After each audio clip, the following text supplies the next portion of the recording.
This is my Bambu Lab X1 Carbon, and today I made something really cool. It's this! And you're probably like, what the heck is this thing? It's not a chess piece, it's not like a little chew toy for a dog, it's for your door, to keep your door open. Now, I made this. It's out of PLA, it's just a simple little door stopper. I'll have this in the description below if you want something simple and you can only print it with like PLA. And this has served me well for about a year or two. But recently in the marketplace for the Bambu X1 Carbon, I found this. It's free, I'll have it in the description below, the like button.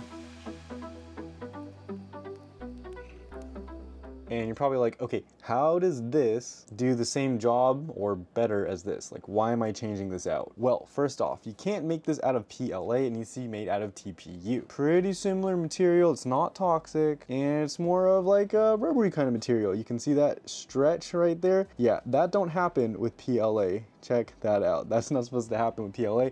Happens with TPU. So what this means is that one side, this side or this side, goes on the wall, and then the other side goes on the door. So let's just pretend this is the wall, this is the door, right? The door is over here. Well, let's close the door. The door is coming into the wall, and boom, clicks in, holds it.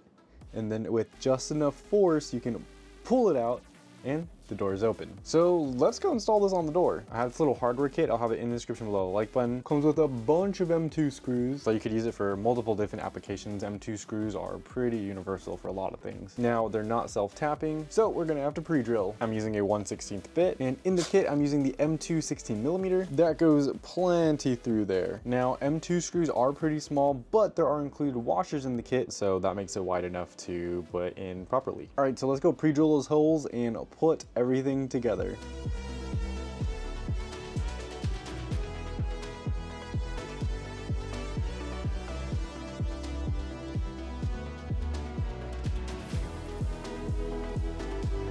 Okay, so if you're wondering why it took me so long, it's because I was literally doing it with this tool. I lost my H1.5 bit. Don't know where it went. I can't find it, so I'm probably gonna have to buy another one. I don't really want to do that right now. I didn't want to wait, so I used the included tool with the M2 kits. Also, a drill does not easily fit in here, so if you do have M2 bits, they better be pretty long. And I realized I could have done this better.